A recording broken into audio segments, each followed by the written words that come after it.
박성재 전 법무부 장관에 대한 영장 기각 소식을 자세히 짚어보겠습니다. 한마디로 박 전 장관 혐의에 대한 특검의 소명이 부족하다라고 그 취지를 정리할 수 있을 것 같습니다. 구속의 상당성이나 도주, 증거인멸에 우려가 없다, 부족하다 이런 취지로 설명을 했고요. 피의자의 위법성 인식 경위나 피의자가 취한 조치의 위법성 존부, 그러니까 존재 여부나 정도를 다툴 여지가 있다 이렇게 판단했습니다. 신영 의원님, 박성재 전 장관이 교정본부에 뭔가 지시를 하고 또 출국 금지팀을 대기시키고 뭐 전화 통화 내역도 나오고 그랬잖아요. 근데 특검 입장에서 이걸 재판부에 소명한 게 좀 부족했다 이렇게 봐야 될까요? 실제로 사실 구속영장 취소가 된 거는 기각이 된 거는 좀 충격적이긴 합니다. 이 정도가 구속이 안 된다 그러면은 국무위원들 다 이제 뭐 내란에서의 다 뭐 이렇게 자유로운 그런 사법부의 판단이 앞으로 줄줄이 나타나는 거 아니냐에 대한 불안이 있긴 한데요. 실제로 법무부 장관 출신이기 때문에 이런 구속영장에 대한 대응 논리를 잘 만든 거 아닌가에 대한 한 가지 생각이 있는 것이고 예. 그럼에도 불구하고 최근에 특검에서 CCTV를 공개하면서 법무부 장관이 그날 비상계엄 날에 국무회의가 있을 때 한덕수 총리보다도 더 먼저 와서 있었습니다. 그리고 사실 본인이 이 비상계엄이 얼마나 위법한지에 대해서 위헌적인지에 대해서 당연히 법무부 장관이었기 때문에 인지하고 있었을 것이다. 그러면서 헌법적인 책무나 사안의 중대성 이런 부분들을 본인들이 인지하고 있는 상황에서 그날의 행동이나 아니면 지시가 왜 이것이 그 구속영장이 기각될 수밖에 없는 상황이냐 납득하기가 어렵다고 말씀을 드릴 수밖에 없고요. 예. 실제로 그런 여러 가지 그날의 국무위원들의 그런 위법적인 그날의 자리에서 CCTV가 공개된 만큼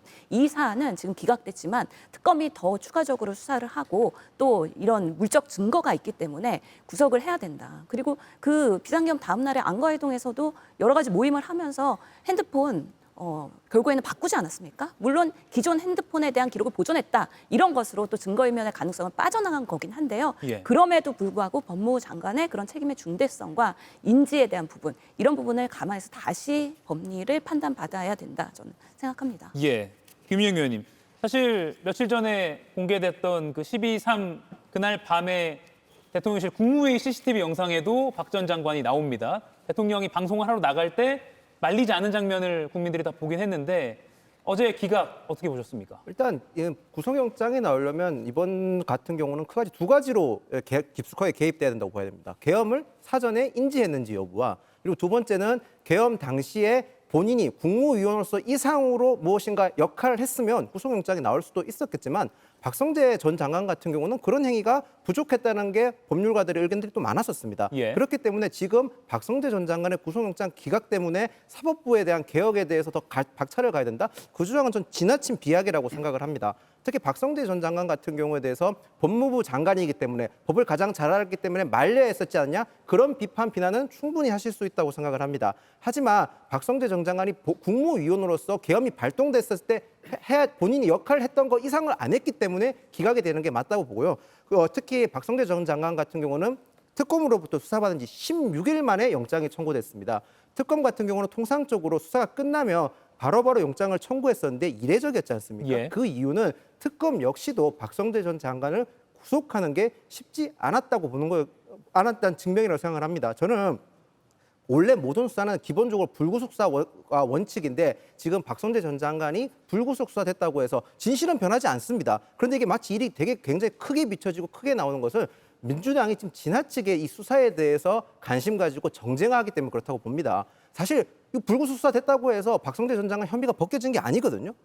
판결은 재판 가서 따져야 되는 건데 지금 마치 불구속 됐다고 해서 마치 뭐 무죄가 됐다는 식으로 그렇게 비춰지는 이유는 민주당이 지나치게 정쟁화했기 때문이다. 이렇게 말씀드리겠습니다. 예, 물론 영장 청구가 이제 유무죄를 가르는 건 아니니까요. 그 부분은 뭐 다 공감하실 것 같습니다. 잠시 속보 자막 소개를 좀 해드려야 될 것 같습니다. 정부가 16일이니까 내일이죠. 내일부터 캄보디아 일부 지역에 대해서 여행 금지, 가장 높은 단계입니다. 4단계 여행 금지 조치를 내렸습니다. 캄포주 복호산 지역, 바베시, 포이페시가 여행 금지 4단계 지역이 됐습니다. 그리고 언론에도 많이 보도가 됐던 시아누쿠 빌주는 출국 권고 4단계보다 한 단계 낮은 3단계로 조정이 됐습니다.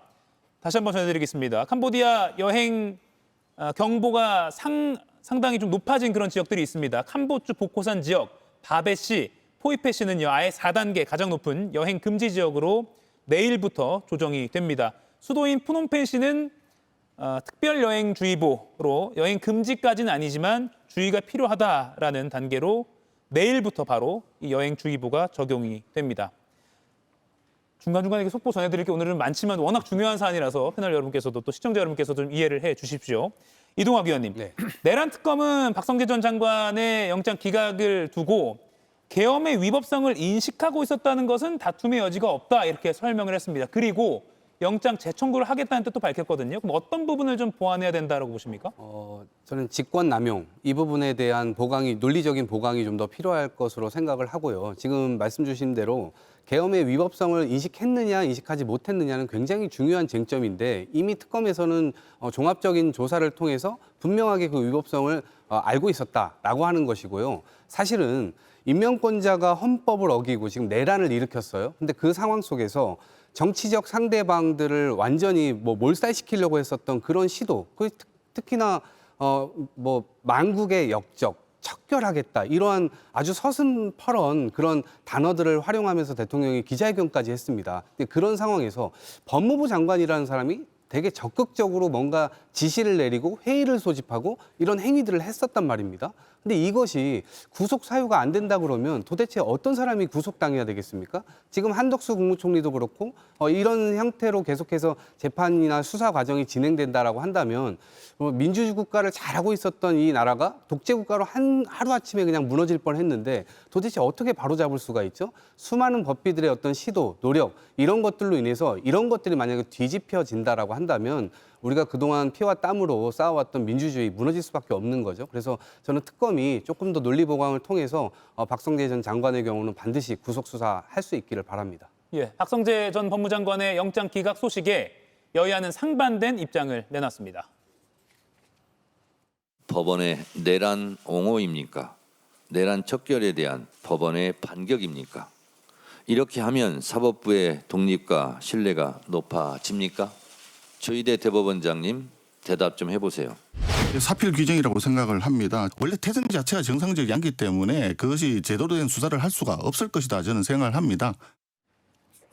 예, 신혜영 의원님, 정청래 대표가 비교적 좀 높은 수준으로 비판을 했습니다. 예, 사실은 지금 올해 가장 중요한 대한민국의 사항은 내란 척결이라고 보는 거거든요. 그런 면에서 지금 한덕수 총리도 구속 안 됐죠. 그리고 박성재 지금 법무부 장관도 구속 안 되면서 이런 경우에 특검에서의 수사에 뭔가 차질이 있으면 결국에는 내란이 결국엔 가담한 분들에 대한 제대로 된 정제가 되지 않는 거 아니냐에 대한 국민적인 걱정이 있기 때문에 이런 부분에 있어서 민주당은 강력하게 앞으로도 제대로 된 수사, 제대로 된 처벌이 될 수 있도록 하는 주문을 할 수밖에 없는 상황이다. 그러면서 정청래 대표가 강력하게 앞으로도 계속해서 메시지를 내지 않을까 예상해 봅니다. 예, 국민의힘에서는 이거 어떻게 보고 있습니까?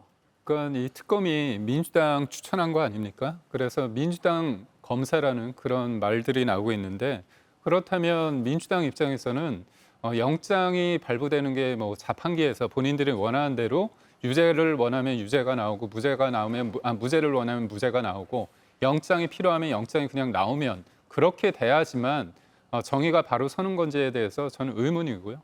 무엇보다도 지금 대법원, 사법부의 수장에 대해서 사실상 민주당 그리고 대통령실마저도 압박하고 있는 상황에서 결과가 본인들의 입맛에 맞지 않는다고 해서 이게 법원의 내란 옹호냐 그리고 또 내란 척결에 대한 법원의 반격이냐 이렇게 얘기하는 거는 사법부의 상권 분립에 대한 어떤 기초적인 어떤 기본적인 사실마저도 부정하는 제가 볼 때 헌정 질서의 유린이다 이렇게 비판하고 싶습니다. 저는 짧게만 말씀드리면 예. 정말 그 현직 대통령이 비상계엄을 선포하면서 대한민국을 이렇게까지 후퇴시킨 이런 역사적 상황에서 우리 정치가 제대로 된 이 반등을 하거나 아니면 올바른 그런 새로운 그런 역사를 쓰기 위해서는 지금의 내란에 관련된 모든 사람에 대한 정제가 꼭 이루어져야 된다. 그런 면에서의 지금은 매우 대한민국의 역사적으로 중요한 시간이다라고 말씀드리겠습니다. 예, 내란 특검은 박 전 장관에 대해서 재청구를 하겠다는 뜻을 밝혔으니까 언제 또 어떤 걸 보강해서 재청구를 할지도 좀 지켜봐야 될 것 같습니다. 이가혁 라이브를 시청해 주셔서 고맙습니다. 이가혁 라이브는 평일 오후 5시 TV와 유튜브로 실시간으로도 함께 하실 수 있습니다.